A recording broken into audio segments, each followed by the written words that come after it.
본 방송에서 제공하는 투자 정보는 투자 판단에 대한 조언입니다. 방송에서 제공하는 주식의 가치, 가격 상승 및 하락에 대해서는 방송사에서 보장하지 않습니다. 네, 시청자 여러분 안녕하십니까? 월간 서울경제TV 신유정입니다. 이 잔인한 달이다라고 불리우는 9월 시장도 문을 열었습니다. 이제는 잠잠해지나 싶었던 주요 테마주들이 다시금 고개를 들고 있고요. 그리고 주도주가 부재하고 있는 상황 속에서 일부 호재성 뉴스에 따라서 종목군들이 정말 극심한 변동성을 보이고 있습니다. 이렇게 곳곳에 암초가 자리한 듯한 이 글로벌 시장 안에서 이 하반기는 어떻게 대응해야 할까요? 그래서 저희가 오늘 귀한 시간 마련했습니다. 오늘 이 시간 함께해 주실 명지대학교 경제학과 신승용 교수님 자리에 나와 계십니다. 네, 안녕하십니까. 네, 교수님 벌써 9월 시작입니다. 뭐 시장은 물론이고 벌써 찬바람이 살랑 불면서 가을이 왔구나 이 부분이 느껴지는데요. 이렇게 찬바람이 불면 좀 코스피 시장 한번 또 쉬어간다라는 이야기가 있는 것처럼 좀 걱정이 됩니다. 그래서 좀 하반기 어떻게 대비해야 할까 함께 이야기 나눠보면 좋을 것 같은데. 네, 최근 들어서 이제 네. 9월 시장, 네. 8월 이후부터 사실상 시장 내 이렇다 할 특징이 나타나고 있지 네. 않은 그런 상황이 되겠죠. 그런 상황들 속에서 테마주들이 상당 부분 빠르게, 그리고 어떤 테마군들이 어떻게 움직일지 모르는 정도, 네, 예상이 맞아요. 힘들 정도로 네. 그런 이제 예상 불균형 상태의 어떤 그런 시장 상황 지금 진행되고 있다라고 보셔야 될 것 같습니다. 이런 상황들, 이런 특징들, 왜 이런 부분들이 생기고 있을까 네. 생각을 좀 해본다라면 최근 들어서 어찌 보면 시장 내에서 믿을 만한 재료가 없다. 그렇죠. 그리고 통화 정책의 불확실성. 그런데다가 최근 들어서 잠잠해지고 있는 인플레이션과 관련된 부분들, 이런 부분들이 통화 정책과 서로 상반된 모습을 보이게 되면서 질팡하게 되는, 소위 말하는 우왕좌왕하게 되는 그런 시장 모습이 전개되고 있다라고 보셔야 될 것 같습니다. 근데 여기서 우리가 좀 따져봐야 될 부분은 뭐니 해도 테마주들을 테마주들의 어떤 그 형성되어지는 그런 분위기, 이런 특징들을 좀 살펴봐야 될 것 같은데, 이런 부분들, 저는 이제 크게 한 3가지 정도로 생각을 해볼 수 있지 않을까 말씀을 좀 드려보겠습니다. 첫 번째는 모멘텀 주기가 상당 부분 짧아졌다. 두 번째는 어떤 종목인지 모르는 종목들이 상당 부분 시장 내에서 급등락을 반복하고 있다.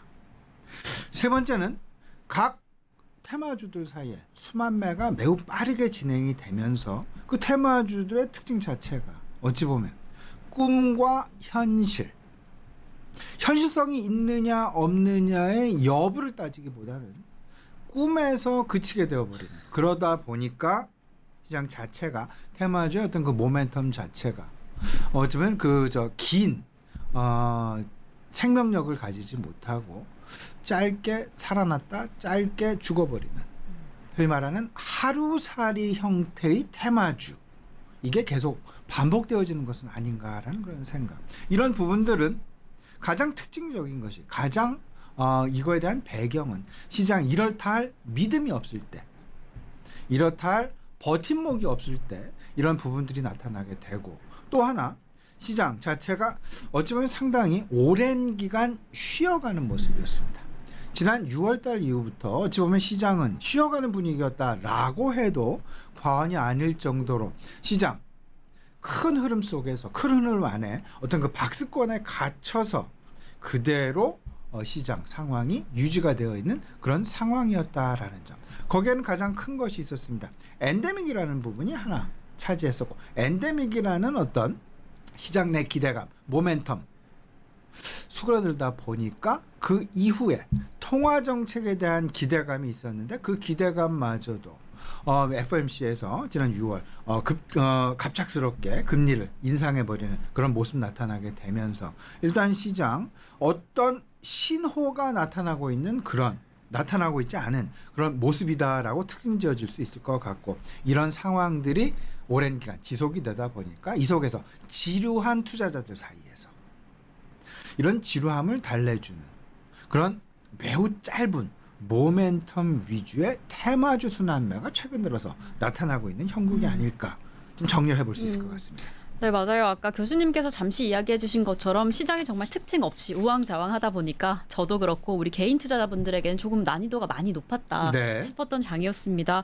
그래서 8월 시장이 정말 좀 어렵게 느껴졌는데요. 아까 이야기해 주신 것처럼 특히나 이 테마주들 하루살이 형태의 변동성까지 강력하게 보이면서 네. 정말 예측할 수도 없었고 그리고 사실 좀 따라가기도 너무 어렵다 싶었던 정말 강력한 테마장의 장세였는데 이 아까 얘기해 주셨지만 이 최근에 테마주의 특징을 좀 어떻게 종합해 보시면 좋을까요? 예, 지금 테마 좀 일단 모멘텀이 매우 짧아졌다. 그쵸, 그리고 네. 두 번째는 꿈과 현실 속에서 꿈을 많이 쫓아가고 있다. 꿈을 쫓다. 현실성이 배제되어 떨어졌다. 있는, 네. 예, 현실성이 배제되어 있는 상황에서 꿈만 추정하는 그런 모습의 어떤 그 테마주 형성이다. 근데 여기서 우리가 이걸 잘 생각을 해보셔야 돼요. 무슨 말씀이냐면 어떤 그 산업, 어떤 그 특별한 어떤 새로운 제품의 개발 이런 데는 항상 사이클이 존재합니다.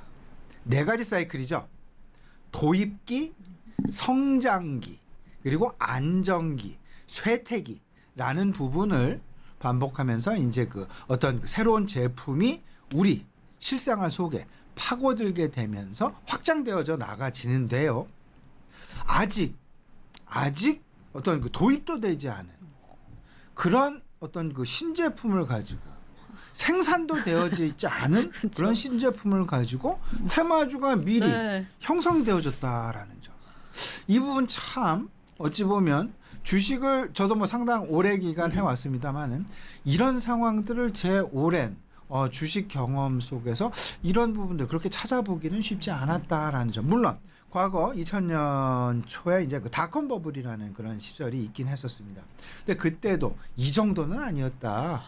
그때는 그래도 눈에 보이는 부분 어느 부분을 쫓아가는 그런 모습이 있었는데 최근 들어서 보면 뭐 물론 이제 최근 들어서 나타나는 부분 너무 꿈이다라고 네. 얘기를 하면 우리 시청자분들께서 그 부분에 어떤 성장성을 믿고 투자하신 분들께서는 너무 제가 또 극단적으로 너무 폄하한다라고 또 이제 그 조금 반기를 드실 분도 계실 수 있겠습니다만은 제 개인적으로 좀 생각을 해본다라면 어떤 너무 꿈만 쫓는 맞아. 그런 꿈만 추종하는 그런 테마주의 형국이 아닌가. 저는 여러분들께 단언컨대 말씀을 드리면 도입기에 투자를 하시는 거는 투자 수익률이 높아질 수 있습니다. 근데 하지만 그만큼 실패 확률도 높다. 그러면 저는 오히려 가장 우리 일반인들이 투자를 할 수 있는 신제품에 대하여 투자할 수 있는 신기술에 대하여 투자할 수 있는 가장 적절한 시기는 도입기가 아니라 오히려 성장기에 진입한 이후에 투자를 하셔도 충분하다. 왜냐하면 도입기는 성장기보다 훨씬 깁니다. 그리고 성장기는 짧다라고 얘기를 하지만 상당히 길게 진행이 됩니다. 왜냐하면 성장기 속에는 어떤 그 반복적으로 진화라는 과정이 진행이 됩니다. 진화. 우리 스마트폰에도 상당 부분 처음에는 혁명이었습니다. 하지만 진화를 거듭을 하게 되면서 아이폰도 마찬가지, 삼성폰도 마찬가지. 어떤 시리즈가 계속 20, 23, 24 아이폰도 10 이후에 10, 11, 12, 13, 14 나오게 되는 네. 이 진화 과정을 겪게 된다. 그때마다 물론 도입기에 투자하는 것보다는 모멘텀의 둔화 나타날 수는 있지만 안정적인 관점에서 그리고 지속 성장의 관점에서 조금 좀 편안하게 나의 수익률을 확대시켜서 나갈 수 있는 그런 어떤 그 구간이 아닐까라는 생각이 들고요. 일단 안정기에 접어들게 되면 그때부터는 이제 서서히 매도의 관점으로 접근을 하셔야 된다. 그 다음 단계는 당연히 쇠퇴기니까요. 쇠퇴기가 나오기 전에 안정기에 돌입을 하면 이 제품을 대체할 만한 새로운 제품이 또다시 출현을 하게 됩니다. 그게 바로 혁신의 과정입니다. 진화는 성장기에 나타나고요. 안정기에는 새로운 제품, 다른 제품이 혁신으로 나타나게 되면서 이 본 제품을 대체하게 되는. 그렇게 되면서 대체가 되는 순간부터는 본 제품, 본 기술은 서서히 퇴화, 쇠퇴하게 되는 그런 모습을 겪게 된다. 우리 시청자라면 어렵지 않습니다. 도입기, 성장기, 안정기, 쇠퇴기. 이 사이클을 잘 생각을 해보시면서 과연 모멘텀을 너무나 추종하진 마시고 오히려 수익성을 추종하시는 그런 투자 전략이 바람직한 것이 아닌가라는 그런 생각 가져보게 되고요.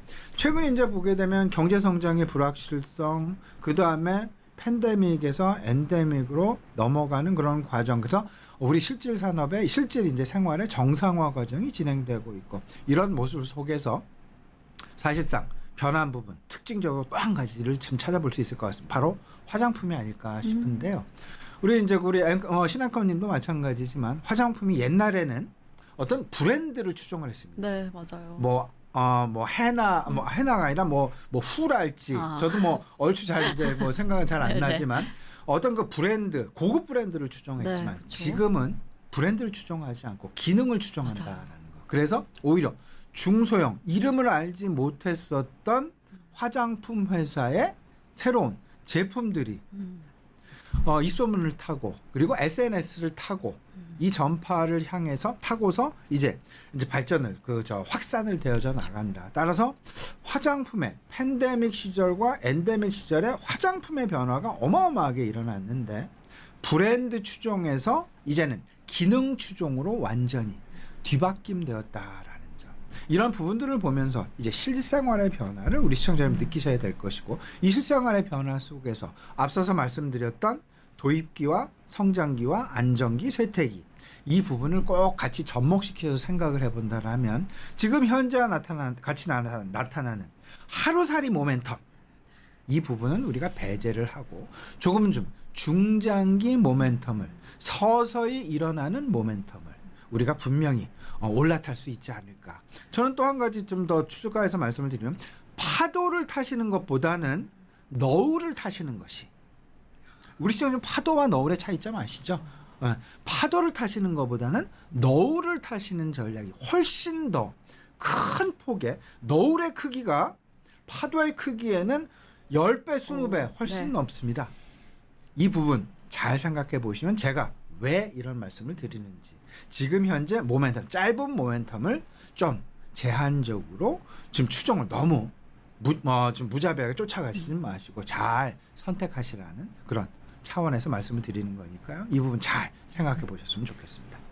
네, 정말 그 모멘텀도 짧았고 아까 교수님께서 언급해 주셨던 것처럼 꿈의 물질 그리고 제2의 꿈의 물질 이렇게 꿈이라는 단어가 붙는 주도주 섹터들이 좀 등장을 했었는데 이야기해 주셨다시피 그 사이클에 조금 더 집중해 보면서 너울처럼 중장기적인 관점을 가져보면 그 안에서 힌트를 얻을 수 있을 것 같다라는 생각이 듭니다.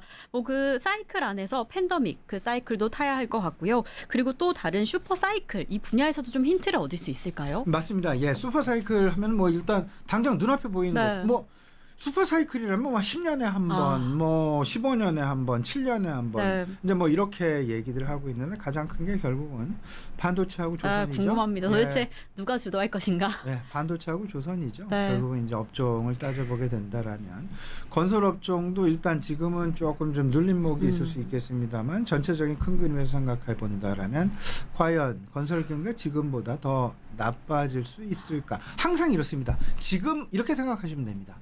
지금보다 더 나빠질 수 있을까? 그렇게 고려해 보면 되나요? 그게 바닥이다. 그게 사이클의 시작이다라고 보셔야 되고 그 사이클에는 이제 기울기가 있죠. 네. 바닥에서 올라갈 땐 천천히 올라갑니다. 그러면서 변곡점을 맞이할 때가 기울기가 극대화가 되죠. 그러면서 천천히 이제 그 기울기가 둔화되어지는 그런 모습들이 나타나는데 나는 나 스스로 나는 정말 주식을 잘하기 때문에 나는 모멘텀 투자의 극대화, 여기서 수익을 극대화시킬 수 있어 라고 자신하시는 분들이 많이 계실 수 있겠지만 그것 자체는 감히 말씀을 드리지만 그건 본인의 자만이다. 본인보다 훨씬 더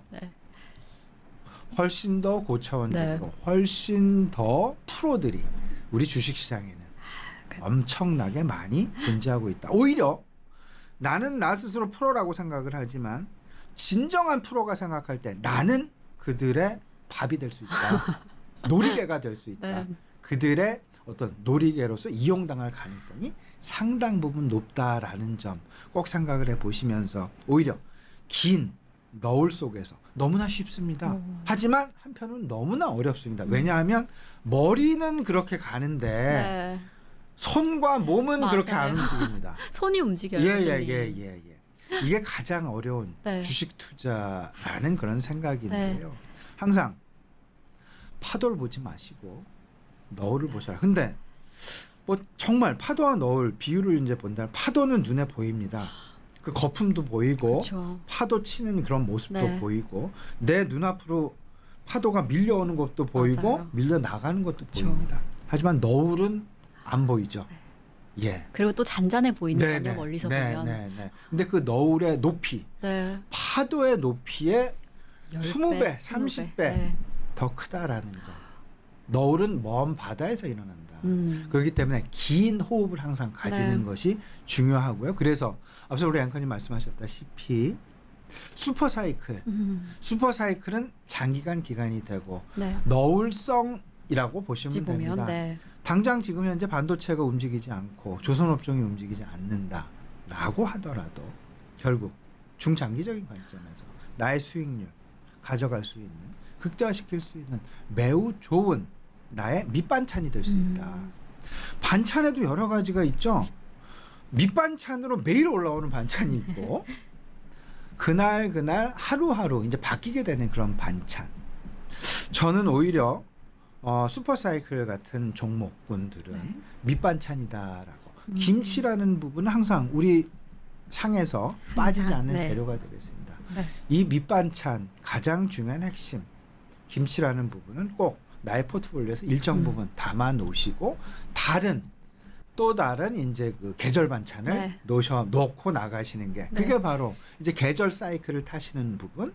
그 다음에 어떤 그 계절적인 요인을 이용을 하고 각 업종별 사이클을 이용을 하고 경기 순환 관점에서 그런 부분을 잘 접근하고 잘 조합을 만들어 보신다면 그게 바로 나의 수익률을 극대화시킬 수 있는 최적의 포트폴리오가 될 수 있지 않을까 네. 말씀을 좀 분명하게 드릴 수 있을 것 같습니다. 네, 그래서 이렇게 반도체와 조선과 같은 슈퍼 사이클을 보시려면 조금 더 큰 너울을 보시면서 조급함을 좀 내려두셔야 할 것 같다라는 생각이 듭니다. 그럼 교수님 혹시 메인 DC는 2차 전지와 반도체가 될 수 있다라고 볼 수 있을까요? 당연히 그렇죠. 이 부분이 이제 네. 반도체와 2차 전지는 이제 같은 카테고리인데 네. 어찌 보면 누가 주도주냐. 그러니까요. 이게 이제 최근 들어서 최근에 가장 화두가 아닐까라는 가장 생각이 핫하죠. 듭니다. 반도체가 주도주냐, 네. 2차 전지가. 근데 네. 큰 그림에서 따져 보면 반도체라는 그 IT 업종 내에 네. 같이 있는 거죠. 그럴 수 있죠. 그리고 이제 2차 전지에서도 반도체는 빠질 수 없는 거고요. 네. 그럼 반도체는 어찌 보면 우리가 뭐 가장 중요한 밑반찬 중에 하나다라고 봐야 될 것이고 그렇게 되면 지금 반도체 지금 이미 감산을 다 했습니다. 네. 삼성전자도 그쵸. 감산에 돌입을 했고 마이크론 테크놀로지도 감산에 돌입한 상황. 이제 추가적인 감산이 있을까 없을까를 생각을 해본다라면 아마도 대다수의 투자자들 추가적인 감산은 없을 것이다라고 생각하는 것이 맞지 않나 분명하다. 그렇다라면 이제 바닥은 지났다라고 봐야 되는 게 맞죠. 네. 그러면 이제 성장 이제 다시 이제 성장기는 언제 들어갈 것이냐. 이 부분이 이제 관점이 될 텐데 이 부분 멀지 않았다고 저는 생각을 합니다. 최근 국제 유가의 움직임이 저는 그런 부분이다라는 생각이 좀 많이 들고 국제 유가는 이제 양면성을 가지고 있죠. 네. 국제 유가가 올라간다라는 부분 결국은 이제 제2의 인플레이션이 올 수도 있다라는 그런 생각을 가져볼 수도 있겠지만 네. 한편으로 생각을 하면 산업이나 소비나 우리 경제 활동이 상당 부분 긍정적으로 돌아가고 있다라는 것을 반증하고 있는 것이고 이런 부분들이 동전의 양면 속에서 과연 어떤 부분들이 더 국제 유가의 상승을 놓고 더 부각될 것이냐를 놓고 본다라면 결국은 경제의 다시 활성화 부분 쪽으로 생각하는 것이 바람직하지 않나라는 말씀을 좀 드려보고요. 그의 첫 단계가 결국은 소재산업이 결국은 반도체랄지 화학이랄지 정유로부터 이제 그 이어지게 되는 그리고 철강도 마찬가지가 되겠습니다. 이런 부분들은 이제 원자재 쪽에서 먼저 이제 일어나게 되고 이런 부분들이 이제 그 반도체랄지 이런 부분 그렇게 되면서 결국은 소비 쪽으로 이어지게 되는 이런 상황들을 생각해 보시면 될 것 같고 제가 이제 그 계절적인 반찬을 또 한 가지 이제 말씀을 좀 드려본다라면 어찌 보면 이제 그 최근 이번 이제 뭐 추석 연휴도 마찬가지가 되겠습니다만은 지난 8월 사실은 가장 핫했던 것이 우리 그 실생활에서 가장 크게 변화했던 것이 결국은 여행이었습니다. 우리 시청자 여러분들 중에 이제 뭐 김포공항도 그렇고 인천공항도 그렇고 제주공항도 그렇고요. 대표적인 공항을 분명히 한 번쯤 다녀오신 분들이 계실 텐데 과거 팬데믹 시절의 공항과 네. 분위기가 완전히 180도 바뀌었다. 너무 많더라고요, 네네. 사람이. 네네. 이 얘기는 결국은 네. 여행업 이제 그리고 다시. 면세점 이제 활성화.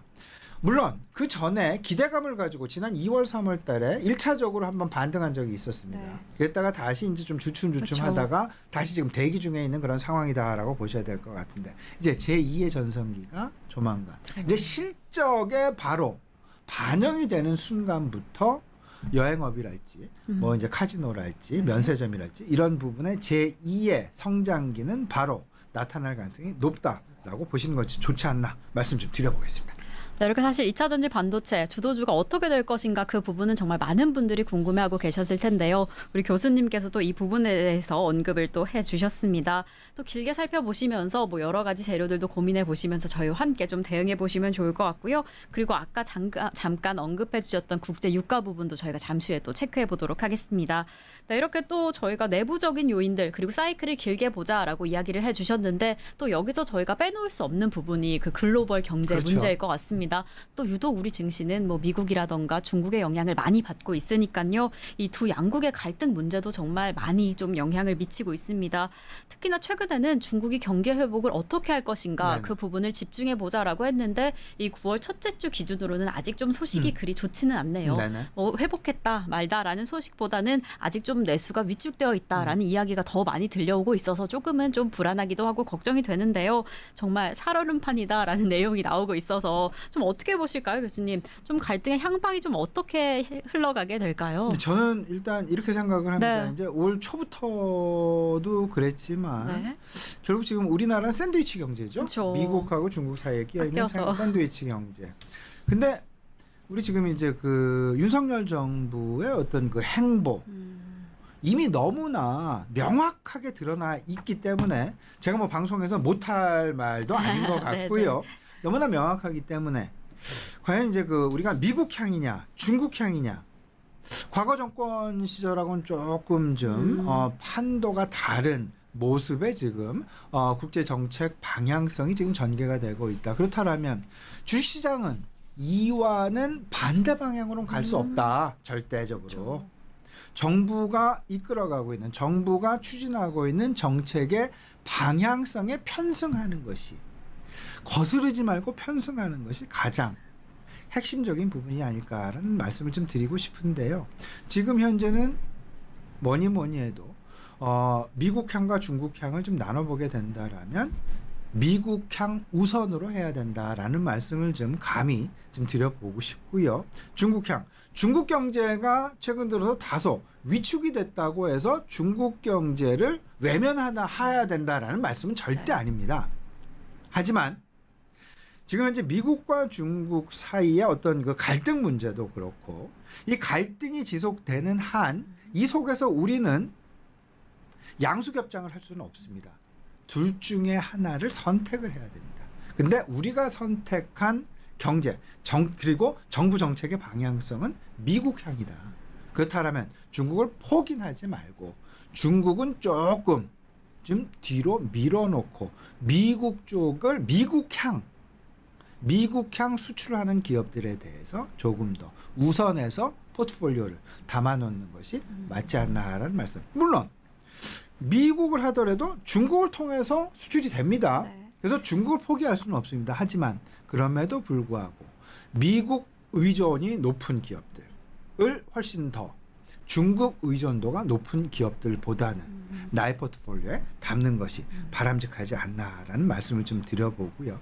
그런 것들의 최근 글로벌 시장에서 나타나고 있는 외국인 수급 동향을 보시면 너무나 명확하게 나타납니다.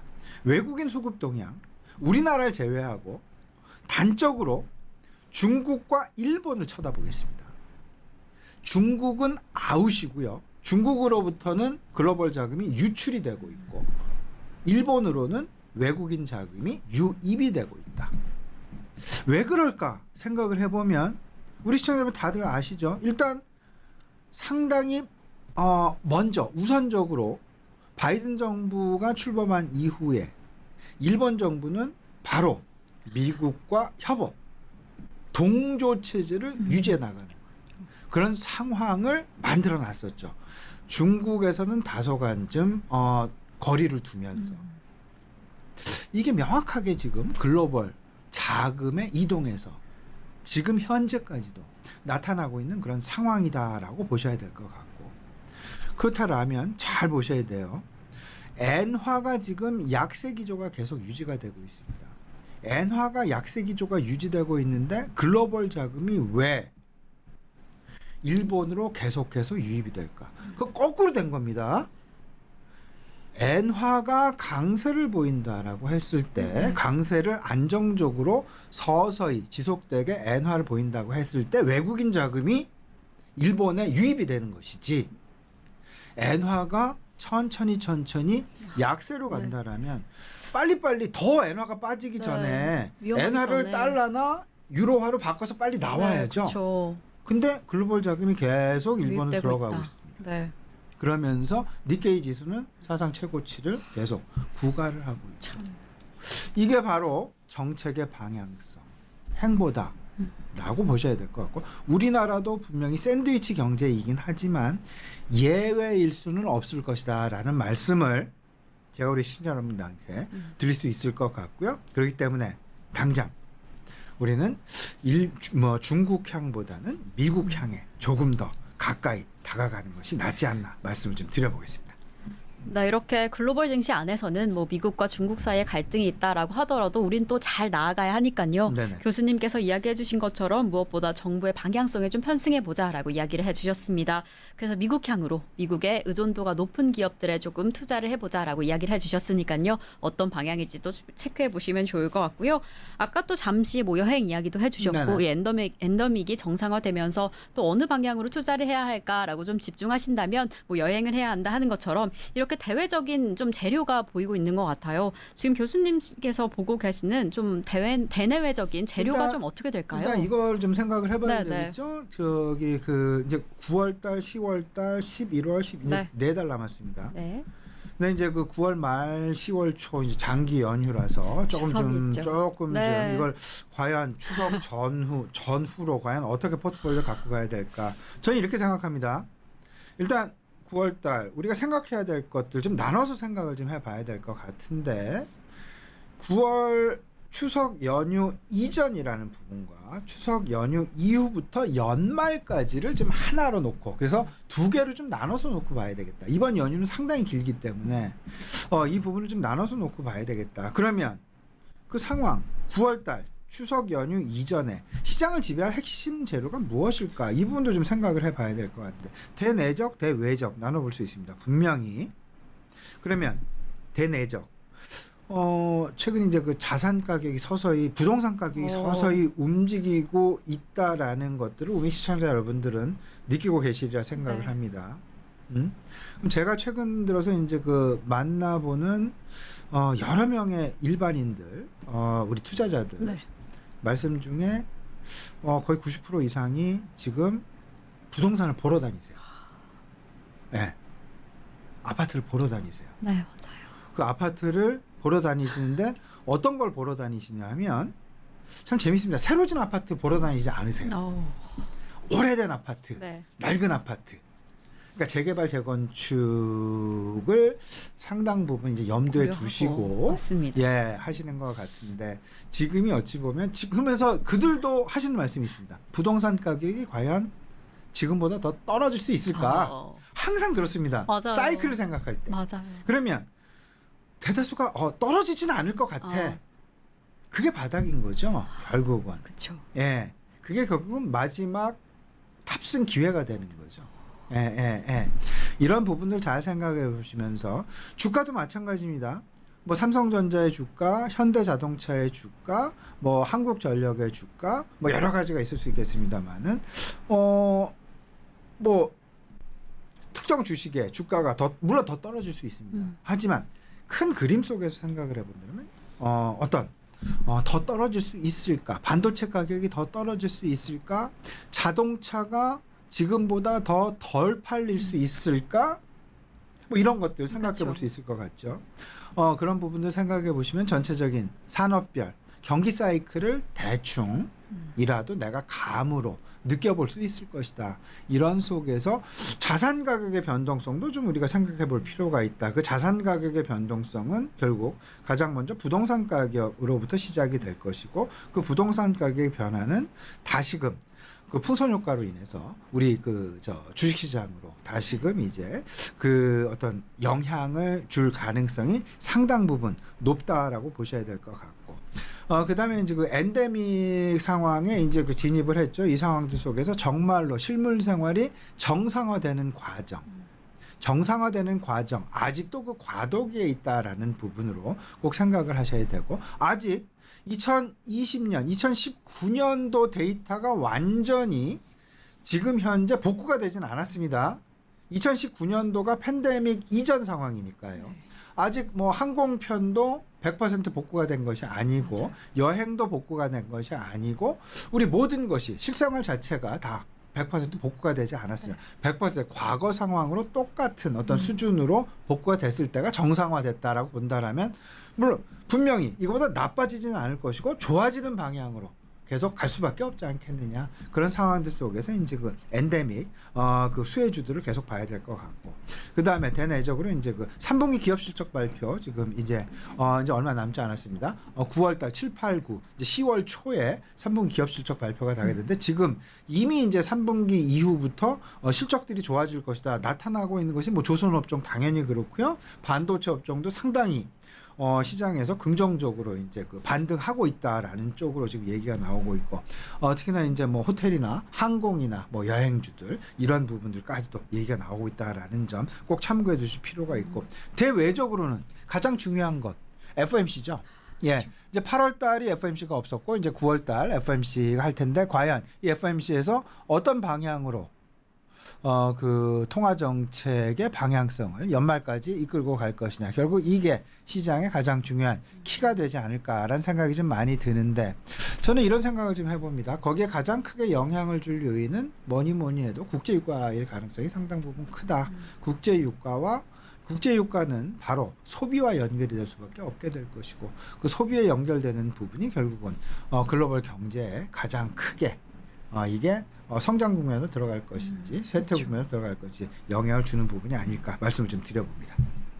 이렇게 하반기 그리고 9월 시장을 대비할 때 대내적인 재료 그리고 대외적인 재료를 좀 체크해보자 하시면서 몇 가지를 좀 꼽아주셨습니다. 우선 좀 부동산과 같은 자산 가격을 어떻게 변화하는지 좀 체크해보시면 좋을 것 같고요. 그리고 무엇보다 이제 9월 말 10월 초에 너무나 긴 연휴가 있어서 이 부분이 어떻게 또 내수 경제에 영향을 미칠 것인가도 체크해보시면 좋을 것 같습니다. 그리고 기업 실적 발표 이 부분도 무시할 수 없을 것 같고요. 이제 대외적인 요인으로 FOMC 어떻게 나올지, 그리고 국제 유가에 대해서 이야기를 해주셨는데, 이 국제 유가 얘기 좀 해야 돼요. 얘기해보면 너무 좋을 것 같아요. 기다리던 국제 유가 시간이 왔습니다. 사실 국제 유가가 이 9월 첫째 주 기준으로 정말 엄청난 양으로 상승해 왔습니다. 이 첫째 주 기준으로 8거래일 연속으로 상승을 하면서 11개월 만에 최고치를 경신하기도 했고요. 그래서 이 때문에 어떠한 영향을 미치게 될 것인가, 국제 유가가 상승하게 되면 좀 업종이 수혜를 받을 업종이 있을까, 이 부분도 궁금을 했고요. 우선 어떻게 좀 보실까요? 하반기에는 이 흐름이 어떻게 흘러가게 될까요? 네네. 국제 유가 이렇게 좀 생각을 하셔야 되겠죠. 국제 유가가 상승하게 된 배경이 무엇일까? 일단 수요와 공급에서 이제 그 차이가 난 부분이겠죠. 결국 오펙 플러스 국가들은 작년부터 감산을 계속 이제 해왔고, 이 부분 계속 지금 현재까지도 유지가 되어져 있고, 이 부분은 2024년 상반기까지 계속 유지할 것이다라는 그런 그 이미 발표를 지금 해놓고 있는 그런 상황이 되겠습니다. 그런 상황 속에서 엔데믹 정상화가 나타나게 됐고, 그러면서 지금 길에도 그렇고요, 해외도 마찬가지입니다. 길거리에 차들이 엄청나게 많이 다닙니다. 맞아요. 과거 때와 사뭇 달라지는 모습, 걸어 다니는 사람도 상당히 많고, 움직이는 소위 말하는 활동량이 많아졌다라고 그렇죠. 보셔야 되죠. 그러다 보니까 자연스럽게 그 원유의 소비량이 늘어날 수밖에 없게 될 것이고, 근데 공급은 지금 그대로 감산을 한 채로 그대로 유지가 되어 있는 상황에서 소비가 서서히 올라가고 있다. 그 얘기는 수요와 공급의 부족, 수요의 수요 초과 현상이 나타나게 되면서 지금 이제 뭐 브렌트유 기준으로 90달러에 육박하는 그런 모습.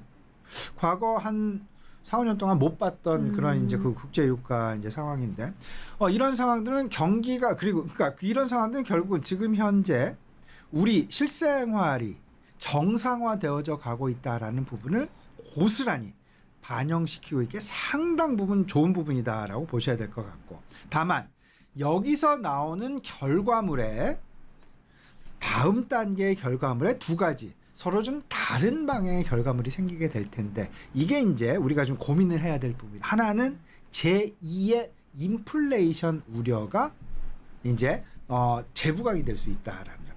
국제 유가는 모든 원재료의 원천이 되겠습니다. 그러다 보니까 국제 유가가 상승을 하게 되면 천천히 뭐 곡물 가격도 상승을 하게 되고 뭐 점점 이제 그 실생활에 인플레이션이 나타날 수밖에 없는데 기껏 지금 어렵게 잡아가고 있는 인플레이션 물가 상승률에 이 부분에 이 통화 정책에 찬물을 자칫하다가 끼얹을 수도 있다라는 점. 그렇기 때문에 저는 이런 생각을 좀 해봤습니다. 물론 지난 이야기이긴 하지만 지난 7월 달에 왜 FOMC가 시장 예상을 뒤집고 시장의 예상을 하나도 못했었습니다. 7월 달에 FOMC가 금리 인상 25bp 금리 인상을 할 거라는 예상을 하나도 못했죠. 근데 급작스럽게 25bp 인상을 했습니다. 이게 그들의 신의 한 수였구나 라는 생각을 저는 한번 해봤습니다. 왜냐하면 그들은 이미 국제유가가 상승할 것이다라는 이미 힌트를 이미 방향성을 알고 있었던 것은 아니었을까. 그렇기 때문에 미리 선제적으로 물가를 조절하기 위해서 금리를 정말 예상치 못한 금리 인상이었잖아요. 네. 이 예상치 못한 금리 인상을 단행을 했지 않았을까. 예. 그런 생각을 좀 조심스럽게 가져보고요. 다만 이제 휘발유가 그러니까 그 국제 유가가 올라가다 보니까 미국 소비에 우리가 상당 부분 이제 그 의존을 하고 있는데 미국 소비 이제 이런 부분을 생각을 해야 됩니다. 국제 유가가 올라가면 휘발유 가격이 올라가게 될 것이고 미국은 우리와는 다르게 자동차 운전을 안 하면 살 수 없는 생활이죠. 그러면 생활비, 자기 이제 소득 중에서 일정 부분은 유류 소비를 꼭 해야 됩니다. 근데 유류 소비는 금액으로 하는 것이 아니라 수량으로 하는 거죠. 수량으로 하다 보니까 일정 부분 한 달에 100리터의 기름을 쓴다라면 이거를 과거에는 200달러에 사왔다라면 이게 기름값이 오르게 되면 300달러에 살 수밖에 없는 그런 상황이죠. 그러면 내 소득은 한 달에 만약 예를 들어서 1000달러로 일정한데 과거 200달러로 자동차 기름값을 써왔는데 지금 300달러로 올랐다라면 내가 실질적으로 쓸 수 있는 돈, 먹을 수 있는 돈, 옷을 살 수 있는 돈, 뭐 핸드폰을 살 수 있는 돈 이런 것들이 다 줄어드는 거죠. 800달러에서 700달러로 줄어들게 되는 거예요. 그러면 전체적인 소비가 위축되어지는 그런 모습이 나타나질 수 있다. 따라서 우리 시청자 여러분들은 국제 유가는 추석 이후에 연말까지 우리 시장에서 주변 변수 중에서 가장 우리가 예의주시하고 가장 심도 있게 따져봐야 될 핵심 변수일 수 있다라는 점. 이게 바로 연말에 있을 그리고 그 추수감사절 연휴에 있을 미국의 큰 소비 이거와 맞물리게 될 수밖에 없다라는 점. 이 부분 생각하시면 좋겠습니다. 네, 진짜 무엇보다 이게 인플레이션을 좀 끌어올리는 가장 큰 요소로 부각되고 있는 만큼 연말까지 좀 길게 살펴보셔야 할 것 같고요. 무엇보다 좀 집중해서 확인해 보셔야 할 것 같은데 교수님 그러면 어떤 업종이 좀 수혜를 받게 될까요? 어떤 업종을 좀 집중해 보시면 좋을까요? 일단 뭐 저는 이렇게 생각합니다. 뭐 정유업종 당연히 그렇게 될 것 같고 2차적으로 이 부분을 좀 생각하셔야죠. 그 해외 건설업종. 건설업종. 국내 건설보다는 해외 건설. 왜냐하면 그 많은 오일 달러가 다 어디로 가겠습니까? 그쵸. 지금 산유국들은 기름 가격이 오르면 그대로 그냥 수입입니다. 그렇죠. 그러면 이제 그 수입하는 돈들을 과연 다 어디다 쓰겠느냐. 오일머니 붐이 첫 번째 인프라에서 나타날 가능성이 가장 크다. 그럼 인프라의 핵심은 결국은 건설업종일 수밖에 없지 않겠느냐. 특히나 해외 건설업종. 국내 건설업종이 아닙니다. 해외 건설 비중이 높은 기업들이 되겠고요. 세 번째는 대체 에너지 관련주가 되겠습니다. 대체 에너지. 기름 가격이 올라가면 이를 대체할 만한 뭐 태양 에너지랄지 풍력 에너지랄지 뭐 그 재생 에너지랄지 이런 부분들에 대한 관심이 자연스럽게 높아질 수밖에 그쵸. 없겠죠. 예, 이렇게 이제 생각을 해보시면 좋지 않나 말씀드립니다. 네, 이렇게 국제유가가 올라갈 때 세 가지 업종에 집중해 보자라고 이야기를 해주셨는데 뭐 단연 정유가 있을 거고요. 그리고 해외 건설 그리고 대체 에너지 업종까지 조금 더 집중해서 살펴보시면 좋을 것 같습니다. 자, 그럼 저희 시간이 또 얼마 남지 않아서요. 9월에 어떻게 투자 전략 이어가야 할까 이야기 한번 나눠보도록 하겠습니다. 제가 아까 초반에 말씀드렸던 것처럼 우리 투자자분들이 찬바람이 불면 좀 코스피 쉬어가지 않을까 힘들지 않을까 좀 걱정하고 계신다라고 말씀드렸습니다. 그래서 좀 정말 쉬어갈까 궁금하기도 하고요. 교수님이 어떻게 좀 전망하고 계실까 그 점이 가장 궁금합니다. 이 부분을 좀 네. 뭐 우리 시청에 되면 식상하다라고 네. 말씀을 좀 들을 수 있을 것 같긴 한데 저는 안정적으로 오. 나의 수익을 확보할 수 있는 포트폴리오 전략이 가장 맞는 전략이 아닐까 말씀을 좀 드려보고 싶은데요. 네. 이게 이렇습니다. 내가 주식을 이제 그 뭐 매매를 할 때 네. 최소한 친구들을 만나고 뭐 이럴 시간도 좀 필요하고 노다지 항상 모니터만 보고 앉아 있을 수는 없잖아요. 없죠. 네. 근데 최근 나타나고 있는 그런 어떤 그 테마주들의 주가 움직임 변동성을 좀 네. 생각을 해보면 화장실도 못 갈 정도의 변동성이다. 맞아요. 너무 빨리 바뀌어가지고 라고 맞습니다. 다 넣고 말씀을 네. 좀 드릴 수 있을 것 같은데 안정적인 주식을 나의 포트폴리오에 담아놓는다면 친구들하고 나가서 놀 수도 있고요. 수다도 떨 수 있고요. 그렇죠. 뭐 여행도 다녀올 수 있고요. 네. 가뜩이나 9월, 10월 같은 경우에는 이제 그 추석 장기 네. 연휴가 이제 있습니다. 그때 이런 그 단기 테마주들이 어떻게 움직일지 누가 알겠습니까? 그렇죠. 그러니까 그런 부분들은 빠른 시간 안에 현금화를 시켜서 조금 더 긴 호흡에서 너울성 파도를 타는 그런 호흡으로 그런 어떤 그 서핑하는 그런 전략으로 우리 시청자 여러분 연말까지 포트폴리오를 좀 이어가셨으면 좋겠는데요. 네. 그 가장 중요한 것 어찌 보면 앞서서 이제 말씀을 드렸죠. 환율을 상당 부분 중점적으로 보시라라는 말씀드렸고 국제 유가 중점적으로 보시라는 말씀드렸습니다. 국제 유가와 환율 이 두 가지 중점적으로 보셔야 되는데 이 부분은 외국인들의 수급 때문에 그렇습니다.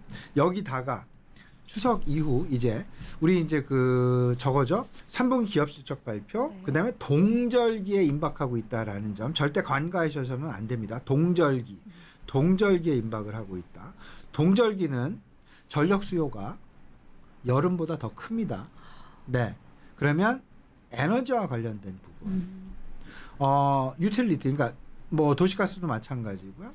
뭐 전기도 마찬가지가 되겠습니다만은 재생에너지 빼놓을 수 없는 부분이다라고 보셔야 될 것 같고 결국 에너지 가격이 상승을 하게 된다면 이 역시 나의 가처분 소득이 줄어들게 되고 이 역시 결국 전체적인 소비가 위축되어지는 그런 모습이 나타나게 된다. 결국 결론적으로 좀 말씀을 드리면 안정 성장 위주의 포트폴리오를 추석 이전에는 지금 현재의 상황을 정리하는 국면으로 가시고 모멘텀을 정리하는 모멘텀 추종을 정리하는 구간으로 활용을 하시고 포트폴리오를 미리 다져가시는 그런 구간으로 활용을 하시고 추석 이후 추석 장기 연휴 직후부터 이제 서서히 3분기 실적 시즌도 시작이 되고 동절기도 시작이 되고 연말 소비 시즌도 시작된다라는 계절적인 요인을 감안하셔야 된다. 여기에 11월 정도가 되면 내년도 정부 정책이 새롭게 나오게 됩니다. 그 정부 정책에 추종하는 그런 전략도 필요하다. 이런 부분들 생각을 해보시면서 전체적인 포트폴리오 안정적인 관점에서 지속 성장을 누릴 수 있는 지속적인 수익을 누릴 수 있는 그런 포트폴리오를 갖고 가시자. 그러해 가장 큰 것은 슈퍼사이클 올라타기 그리고 정부 정책에 편승하기 그리고 지금 가장 실생활에 많이 변화가 되고 있는 점. 결국은 아직까지 엔데믹 정상화가 100% 이루어지지 않았다. 정상화를 향해서 여전히 달려가고 있다라는 부분. 아직 늦지 않았다라는 부분. 분명하게 말씀드릴 수 있을 것 같습니다. 네, 정말 국제 유가도 그렇고 환율도 그렇고 체크할 것이 많은데요. 교수님께서 이제 무엇보다 안전 성장 위주로 좀 포트폴리오를 안전하게 짜보자라고 이야기를 해주셨습니다. 뭐 계속 강조해 주셨다시피 큰 너울로 긴 호흡을 가져가기 위해서 전반적인 내용을 좀 파악하셔야 할 것 같은데 우선 추석 전에, 추석 이후에는 이 실적도 좀 집중해 보시고요. 그리고 계절적인 영향을 간과하실 수 없을 것 같다라는 생각이 듭니다. 또 찬바람이 불어오면 이 에너지 소비가 늘어나고 그렇다면 에너지 관련주들도 또 움직일 테니까요. 이러한 흐름 전반적으로 담아보시면서 살펴보시면 좋을 것 같습니다. 교수님, 저희가 또 이렇게 너무 급하게 달려왔더니 시간이 또 다 네네. 됐습니다. 혹시 우리 시청자분들께 마지막으로 해주시고 싶은 말씀이 있으실까요? 네네, 우리 시청자 여러분들, 네. 저는 최근 상황을 보고 네. 사실 상당 부분 안타까움을 많이 느낍니다. 네. 짧아진 모멘텀에 우리 뭐 사실상 기관 투자자들은 하나도 들어가고 사고 팔고를 하지 않았습니다. 네.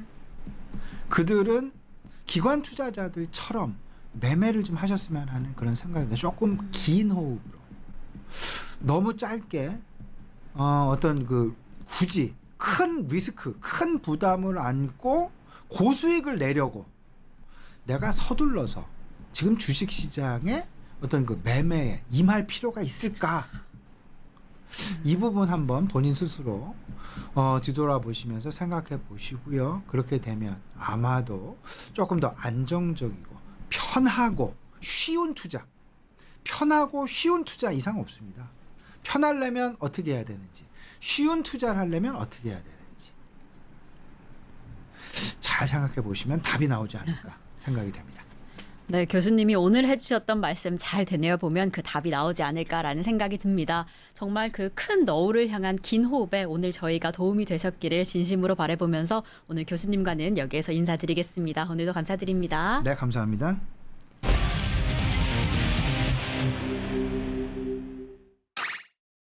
네, 저희 월간 서울경제에서 준비한 소식은 여기까지입니다. 이렇게 계속해서 변화하고 있는 시장 안에서 저희 월간 서울경제TV에서 이 투자 전략 꼭 챙겨가시면 좋을 것 같습니다. 다음 이 시간에 더 귀한 소식으로 찾아오겠습니다. 오늘도 시청해주신 여러분 고맙습니다.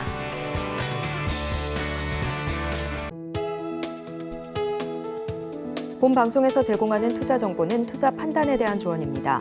방송에서 제공하는 주식의 가치, 가격 상승 및 하락에 대해서는 방송사에서 보장하지 않습니다.